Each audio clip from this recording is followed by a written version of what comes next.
Bakit si RJ Abarrientos ang pinili over Juan Gomez Del Llano? Grabe, Coach Cone may pasabog na siguradong mag-iingay sa buong Gilas community. So ito ang sitwasyon. Gilas Pilipinas kailangan pumili ng Final 12 para sa FIBA World Cup qualifiers laban sa Guam. 3 players ang kailangan makat mula sa pool, Juan Gomez Del Llano, Troy Rosario at Jamie Malonzo. Pero teka, bakit si RJ ang napili instead of Juan? Like seryoso, parehong solid na players tong dalawang to. Sabi ni Coach Tim Cone, kailangan nila ng mas maraming scoring, ball control at pick and roll playmaker sa point guard spot. Si RJ, siya yung type na guard na kayang mag-pick and roll at mag-stretch ng floor. Si Juan, sobrang versatile haba, skills, complete package, but ang dilema, meron ng Scottie Thompson at Chris Newsome sa role na yun.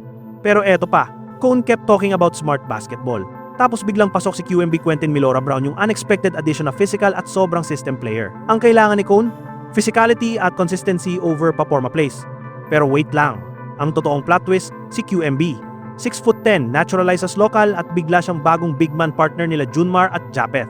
Cone said, this guy gets spacing, timing, positioning, parang perfect na system player sa triangle offense. BRO, parang na-sideline tuloy yung ibang vets. Pero si QMB, may humility, mataas IQ sa laro, at parang siya yung magiging future ng Gilas big man rotation. So anong take nyo guys? Tama ba na RJ over 1? O dapat isinama silang lahat? Drop your comments kasi, ang init ng roster drama na to. Subscribe for more Gilas updates, basketball takes, at unfiltered sports opinions. Peace out!